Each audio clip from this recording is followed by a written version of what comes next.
Whatever you command as imagination, it immediately is without question. Now, why is that? Why is it you hear whatever you command is your reality? And then you look out and you see things that are not necessarily your preference. And then you're told, well, maybe ignore it. Make it irrelevant. Don't do anything. Do nothing. Affirm, blah, blah, blah, right? What's going on? Well, let's start at the very beginning. Love, and not in the 3D emotional changing feelings of how we usually experience that. It is the one true feeling, the one true untranslatable but being translated into all of these things we call bliss, joy, happiness, peace, fulfillment. But even those are still descriptions. You see, true love, true beingness, true substance of God, reality, it's being filtered through our beliefs, through our decisions and choices and assumptions of who we are. So when we feel something about love, like I feel loving right now, or this person makes me feel loved, or I love them, the circumstances make me feel so good, I call it love. That's already a filtered version. But what's being filtered? That knowing before, that's what love is. And you are that knowing before. You are also the filter. You are also what gets filtered out.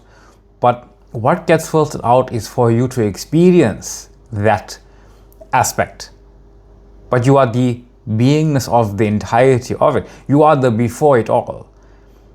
It's that feeling that you know before you feel any of it, before it gets filtered by some idea of whether you're deciding you prefer it or not. That substance is God. It's all God, love, reality, you. Anything else is a filter. It has to be a filter. It cannot be love. It cannot be God in its purest form. It is God in its purest form because there's only God. But I'm saying before we give some sort of identification to anything, that feeling, that is there. It must be there because everything is that. It has no knowable form. It is the formless behind any form. Formlessness. Before that form is experienced as something else. If you've read a book called Tao Te Ching, right? I think it's Chinese. And it's about zones and the eternal Tao, right? The way. They refer to this as the unreferable to the way, beingness, God, reality. So everything in that book is referring to it, but it also refers to itself in this way, which is no matter what is said about the way, it is not the way. It can only point to the way. It can never be the way. That's why anything that can be said cannot point to your specific own I am awareness. It can only point to your own specific I am awareness. You can never refer to it absolutely. Only you can know that what you are knowing as is that perfect I am awareness. Absolutely. It's beyond definition. It's beyond analysis. It's beyond three-dimensional understanding. But you know that you are it. You know that you are it. And here's the thing, those three-dimensional understandings, or three-dimensional analyses, those descriptions, they are all it, filtered into that.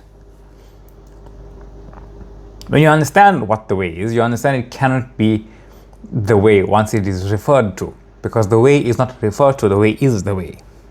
Any referral is pointing back to the way. It cannot be the way, even if it says I am the way. See, I am is just words. But when you're referring to I am as the word of God, God's name, your name, I am that I am, then it is not you specifically saying those words, but it is you knowing as those words, referring to yourself. That I am that. That I am that I am, that I am thinking of and as. That I am reality. That is what I mean by love as the source before the filter. Because love is the source before the filter. The filter is love as well, but that love is filtering out love for you to experience love in that specific way, while you recognizing and remembering that you are the love before it all. And yeah, I know it sounds very spiritual in that, oh my gosh, another person is saying some spiritual nonsense. And yeah, you can see it that way, but I'm not saying it to be spiritual. I'm saying it because that is actually what it is. It's like, oh, you're referring to this thing that can't be referred to, blah, blah, blah. Yes, but that is actually what it is. If you think about it from a 3D perspective, about a black hole. A black hole is a singularity in space that is a perpetual, infinite mass falling into itself, into the same space that it exists in, becoming smaller and smaller infinitely, creating a magnificently enormous hole in space that cannot be seen. But everything else is distorted by it. So while its presence is not seen, its impact cannot be unseen. That's what you are. You are that awareness. You can say a black hole is a manifestation of awareness as itself,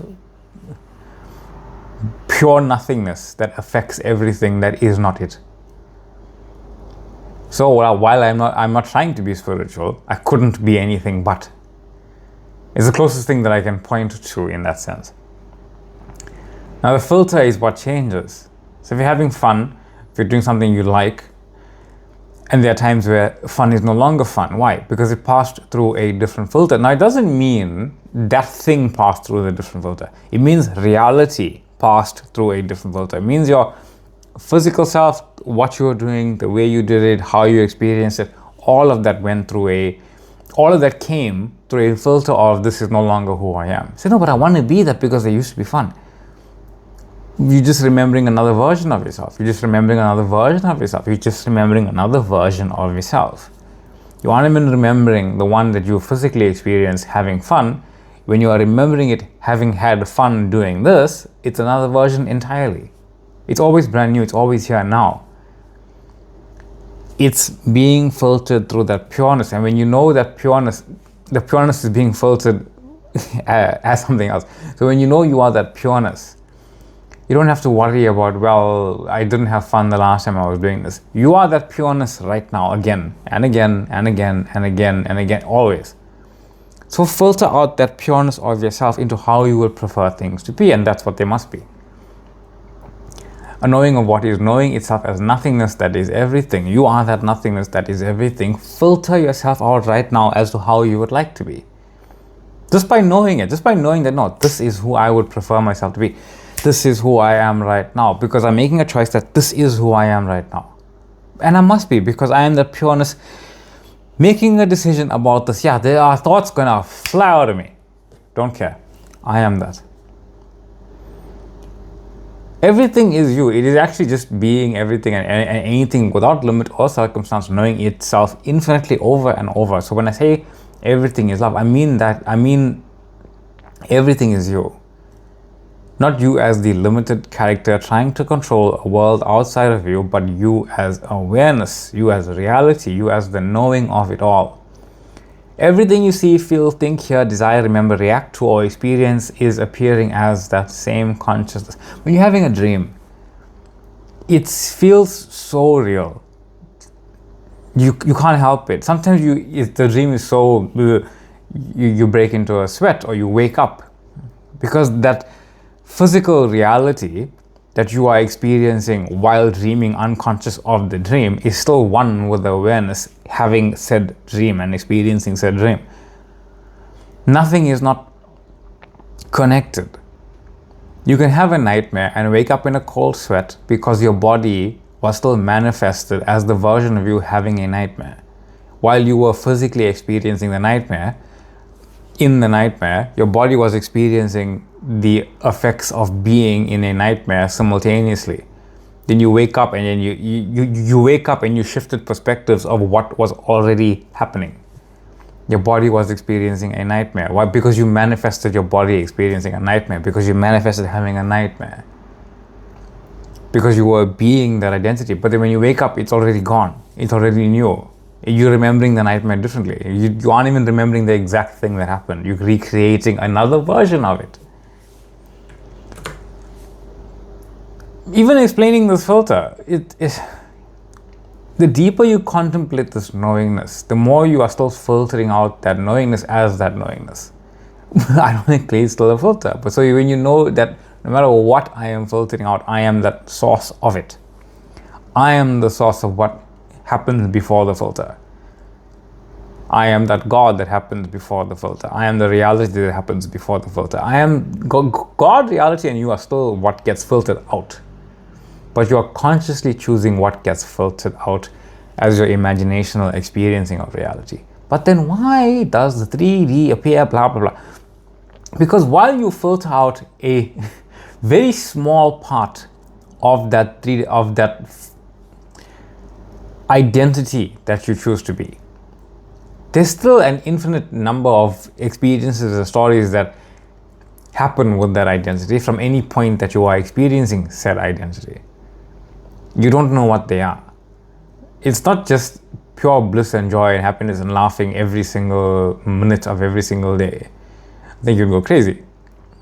Sometimes it's neutral, sometimes it's mundane, sometimes you don't like it. But even if you don't like something, it's because you are experiencing the identity, realizing what it is and what it doesn't like. You are the identity experiencing what is happening in the knowing that I don't prefer this, but I'm being the identity that doesn't prefer this, and that's okay. That's the point. If you like chocolate ice cream and suddenly you're presented with vanilla because whatever happened, you got vanilla, and then you eat the vanilla and you don't like it. That experience is you being the identity that likes chocolate ice cream and you becoming aware of it, saying, oh, I like chocolate ice cream. I don't prefer this. It doesn't mean it was wrong. It's showing you what you are. That, oh, I don't prefer this. So the desired happening is not actually absent.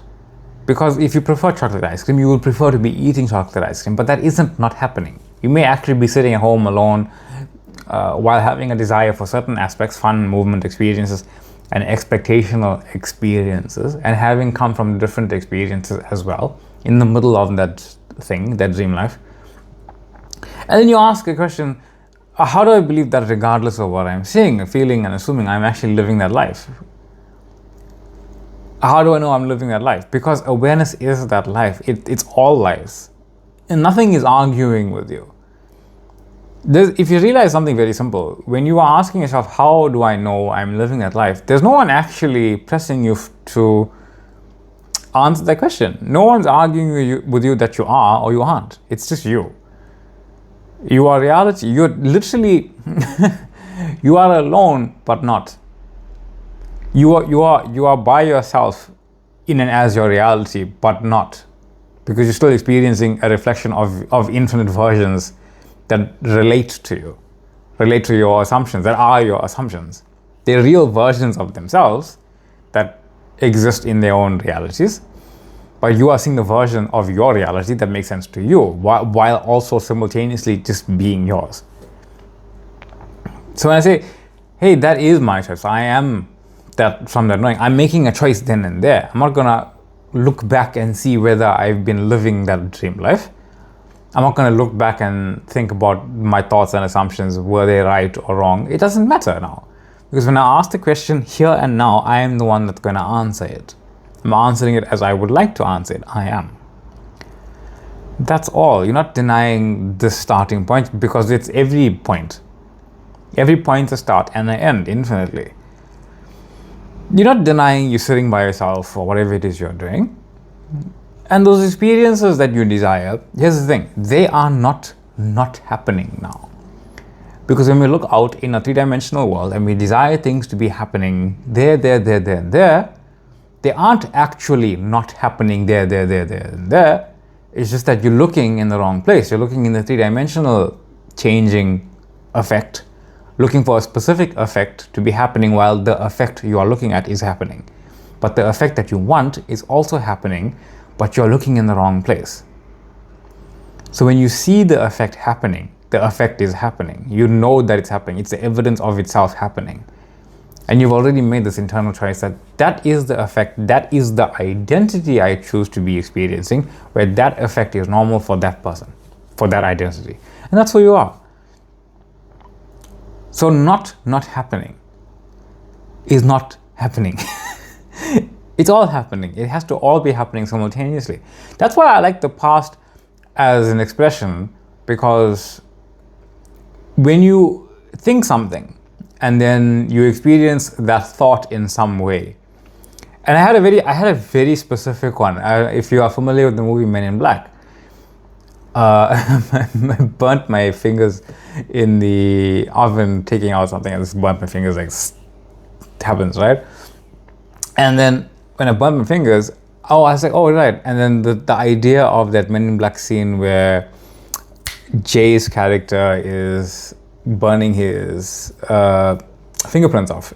I just thought, oh, that's a funny thing to think. And I felt that.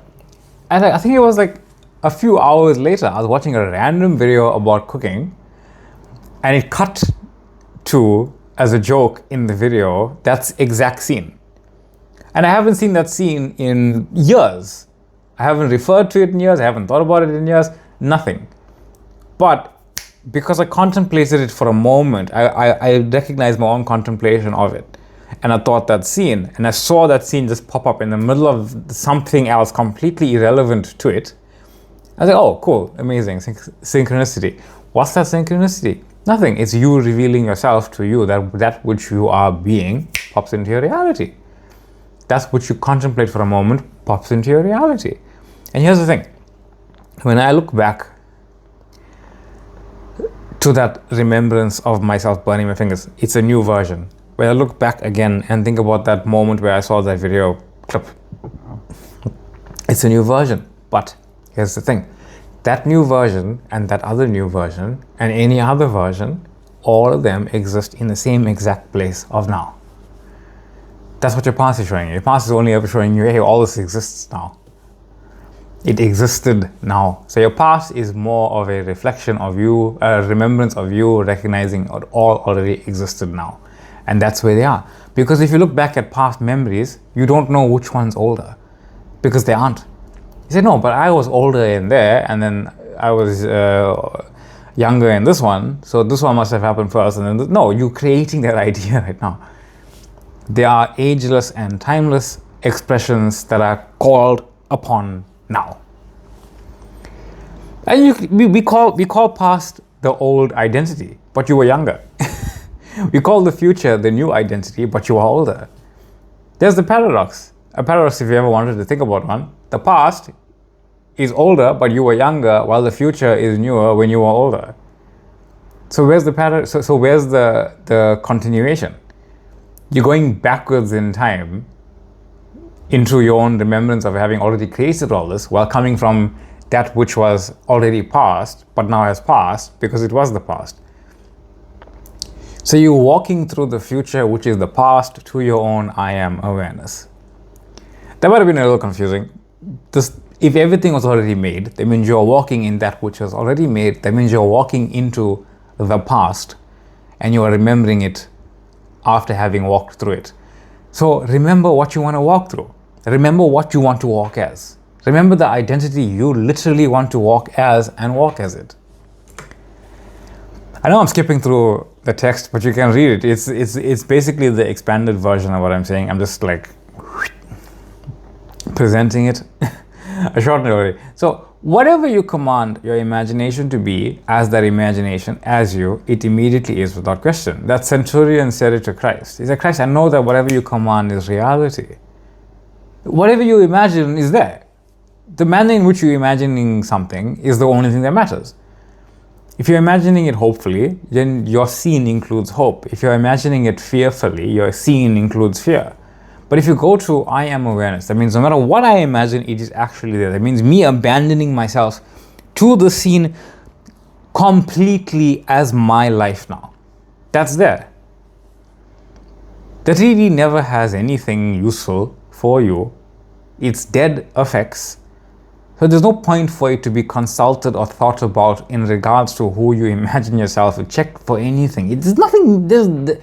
Here's the thing. Your three-dimensional physically focused reality, while it has nothing to give you information-wise, does not need to be ignored either. because you can't ignore it, because it's you. You're creating experiences that you're giving to yourself. You can't ignore that which you give to yourself. But you can treat it irrelevantly. Whatever that means to you is whatever that means to you. When you realize and abandon yourself completely to your imaginational experiences, that as if that were reality, because it is, that's true allowing. Even allowing yourself to feel everything you are feeling in the moment, just let yourself feel it. It's not happening to you, it's a happening. It's not happening your desired end either. Just let yourself feel literally everything. It doesn't mean run to something and feel it. It doesn't mean avoid something and not feel it. It doesn't mean anything. Just feel it. Feel what you're feeling in the moment and keep going. In the knowing that what I have imagined is my life.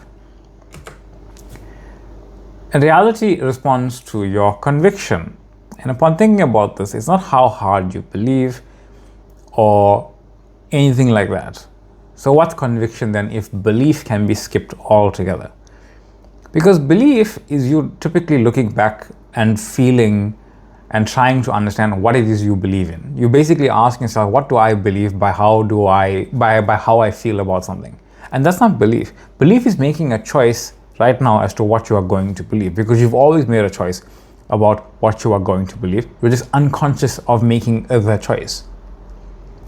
Anything that you've ever done, whether it's religious or otherwise, you've made a choice to believe in that text. You made a choice to believe in that priest. You made a choice to believe in that person who told you this. You made a choice to believe in what you were seeing. You made a choice to believe in what you were believing. Say, oh, I believe that I'm this now. Yeah, you made a choice to believe that. So make the choice to believe that I am. So when thoughts come up, will it unfold? That's all three-dimensional checking. It's you three-dimensionally checking to see what you believe in. Do I believe in it? Am I convicted? Am I doing it right? Am I certain? Am I this? Am I that? That doubt is nothing. It's not a separate power. It's not a separate thing of fear that you need to check on. It's not anything. It's just you coming from this three-dimensionally focused small self, which doesn't have the ability to make a choice. It doesn't have the ability to believe in something. It doesn't have the ability to do anything. It doesn't have the ability to decide what it is showing is good or moral or immoral or helpful or fearful or blissful or happy or nothing. It's like your TV deciding what to show you. It doesn't. It just shows you what you're watching.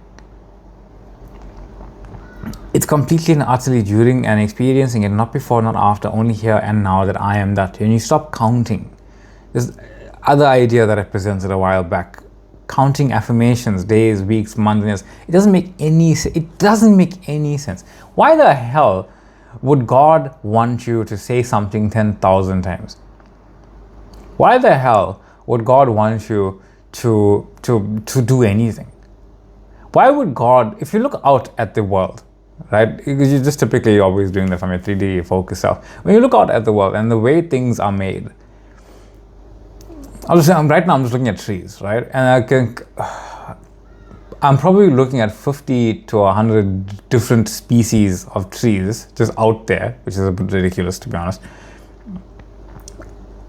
An infinite way of all of them are made differently.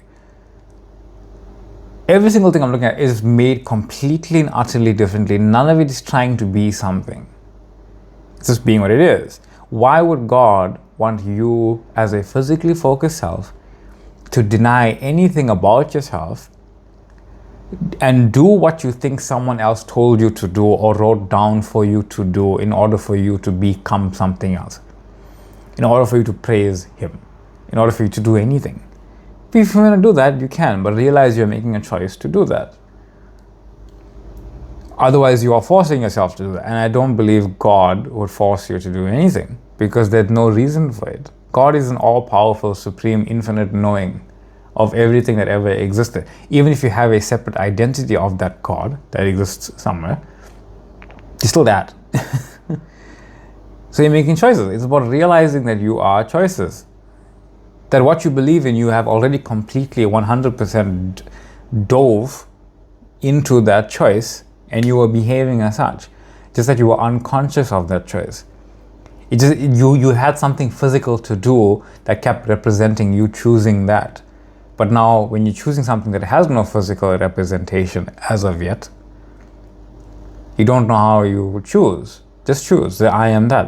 Physical representation is now unfolding as that. So whatever, I am it. You stop making everything mean something. You stop making text mean anything. You stop making affirmations mean anything. You stop making anything mean anything other than I am, knowing that I am, and that means anything. And not the words. I'm referring to myself as I am. That means everything. Whatever you command as imagination, you know as awareness, you are it now. Whatever you command as your physically focused self, as your imaginational reality, as your beingness as that, you are absolutely and utterly only that right now. And when I say only that right now, it doesn't mean something that you don't prefer will pop up. It means when you don't prefer something, you pop up. You're not preferring of it means you are that identity. Because only that identity doesn't prefer that. The identity who does prefer it doesn't see it as something it doesn't prefer. It wouldn't even notice. Being everything and having it all now. So being love, which is where this question stems from, is not becoming love later. It's not waiting for the 3D to show you love so you can finally be love. Being love is being everything now, because everything is already appearing within what you are. And if you are everything, you are not waiting to have it all. Having it all is not a future event. It is the knowing that nothing exists outside of you, so nothing you desire is actually separate from you now. Thank you so much for joining me today. I am Reese. This is React Your Reality with yours truly. Thank you for the questions. Thank you for subscribing. Thank you for joining. Thank you for sharing. Thank you for joining the TikTok page. Thank you for joining the Facebook page. Much love, much light, and I will see you guys all in the next one.